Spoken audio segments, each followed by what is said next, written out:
Acromats Runner 35 kultivaattori. Avararakenteinen kolmirivinen kultivaattori.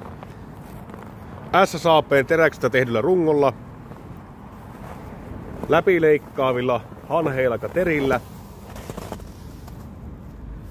Elikkä leikkaa koko koneen työleveveltä juuriston tehokkaasti poikki. Tällä saadaan tarvittaessa muokattua kohtalaisen syvältä ja mullottua reilummin.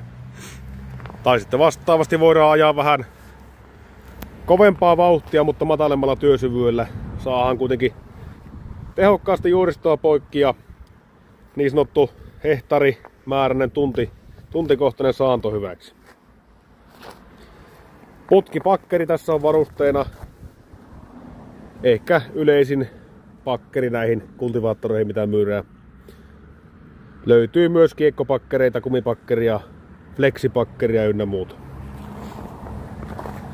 Lovetut, korkeussäädettävät tasoituslautaset.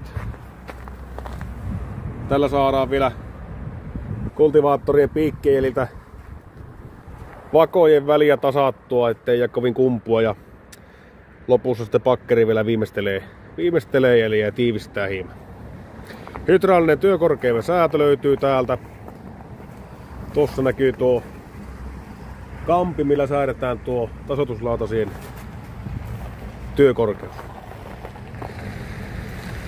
Jousilaukauslaite, eli kivien kannalta aika oleellinen juttu. Estää vähän koneen rikkoutumista ja muuta. Piikki pääsee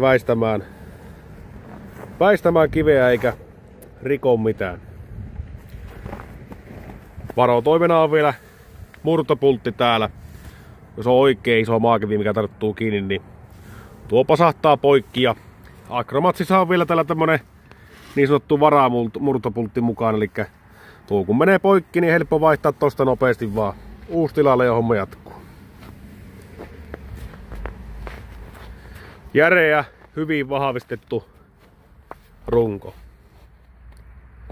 On erittäin järeä, jos vertaa vastaavin muiden valmistajien kultivaattoreihin.